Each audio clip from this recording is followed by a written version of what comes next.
各位朋友，大家好！又到我哋每星期嘅 Weekly Market Report 時間。今日係5月20號，2026年。我係 Boris。其實市場入邊有好多見頂嘅跡象開始出現嘅，例如係孖展個 debt 啦，孖展債務啦，去到歷史新高啦。市場投資者嘅情緒啊係瘋狂啦。咁我哋見到特別有啲嘅股票，例如 Samsung 啊、三星呢隻股票咧，喺韓國呢個泡沫咧係相當之黐線嘅。咁咧就等陣間同大家講啦，即係韓國啲人點樣瞓身上去啊。第二個咧就係喺宏觀面咧，市場有好多嘅問題出現，就係你見到息口又升上去，股票又喺歷史高位。再加埋咧，油價今年就升到成60%咁多。嗱，咁喺宏觀嘅關係入邊咧，即係有啲問題出現㗎。今日會同大家分析就係三個資產入邊，股票、債券、油價，到底邊樣嘢錯？同埋如果個股市要繼續升嘅話，邊樣嘢要跌落嚟啦？首先同大家講就係呢一個孖展債務啦。孖展債務咧已經去到歷史位，我哋講緊係點超過咗1.3個 trillion 呢啲咁大嘅數目啊。咁喺上次2000年嘅 dotcom 泡沫，我哋都係講緊300個 billion 左右啊。咁2007年嗰個金融風暴咧都未去到500個 billion，但係咧，由2027年去到而家咧，我哋講緊 margin debt 咧已經去到1.3 trillion。咁大家可以諗下，就係話呢一個市場上嘅債務有幾多啊？咁債務咁多，再加埋政府債務又咁多，再加埋咧就係連而家呢啲大嘅科技公司咧都係搏命借錢嘅。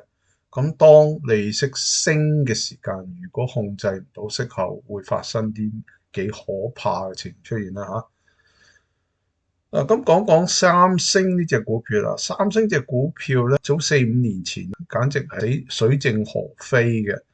你可以睇到咧，呢一個咧就係三星嘅股票咧，喺3年入邊嘅表現。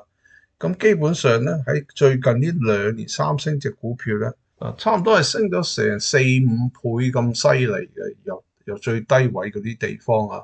咁韓國嗰啲即係南韓嗰啲投資者咧，直情係瞓晒身落去嘅，同埋咧將自己退休金啊，將現鈔入邊所有錢啊，咁再加埋屋啊，全部咧就買三星股票，唔單止買佢股票，仲買佢2倍、3倍嗰啲叫做槓桿嘅三星股票嘅 ETF 嘅。喺咁樣嘅情形落去咧，投資者咁嘅情緒咧，已經話俾我知啦，佢哋接近一個 dotcom 泡沫嘅情形係一模一樣噶啦。當息口爆上去嘅時間，呢啲就係墊屍底嘅投資者。原因我就睇2年債券息口啦，美國2年債券息口已經升破咗4厘。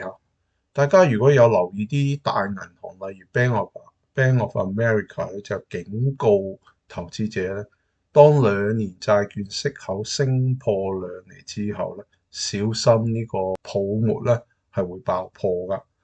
咁而家就已經係升破咗呢一個4厘啦。咁所以我哋面對一個難題嘅市場上，呢個難題就係咩咧？你見到股票升，債息口又升，油價又升，但係咧唯一唔升嘅就係美元唔升。咁美元其實喺過往嘅宏觀嘅關係咧，美元同息口係掛鈎，即係話息口升嘅時間咧，美元咧就應該會升嘅。咁呢個正常嘅係咪？但係問題就係唔係咁簡單嘅世界。日本嘅息口升得太快啦，同埋呢個息差咧開始收窄得好犀利。即係話美元嘅地位咧，其實就唔係咁吸引。點解咧？美國嘅債務一路咁樣狂飆，再加埋咧而家息口同美元咧開始 decouple 即係分離嘅。嗱，咁我呢個星期咧，我哋嘅網站有個好好嘅 blog 咧，就係宏觀分析美元同息口咧係點樣脫鈎嘅，即係我哋揾出邊啲方面嘅原因咧，點解美元同息口脫鈎嚇？咁所以股市市場有一個大嘅隱憂喺入邊，呢個隱憂係咩咧？就係頭先我哋所講嘅市場股票喺最高位，油價升咗60%，債券息口亦都喺幾十年嘅高位，呢三樣嘢冇可能同時出現嘅。嗱，一係咧就股票大跌，一係就油價大跌，一係就息口大跌。咁你要睇呢啲大嘅 institution 咧，就係佢去操控邊一樣嘢啦。佢會唔會俾股票跌落嚟咧？而跟住油價繼續升，同埋債券息口繼續升咧？佢令到油價跌落嚟咧，繼續維持股票嘅泡沫咧？或者就係話佢將債券息口跌落嚟咧，就維持呢一個股票嘅泡沫繼續去。咁當債券息口跌落嚟咧，自然咧油價亦都會跌落嚟噶。所以我哋喺一個宏觀嘅即係關係資產關係入邊咧，某一樣資產咧係錯方向噶。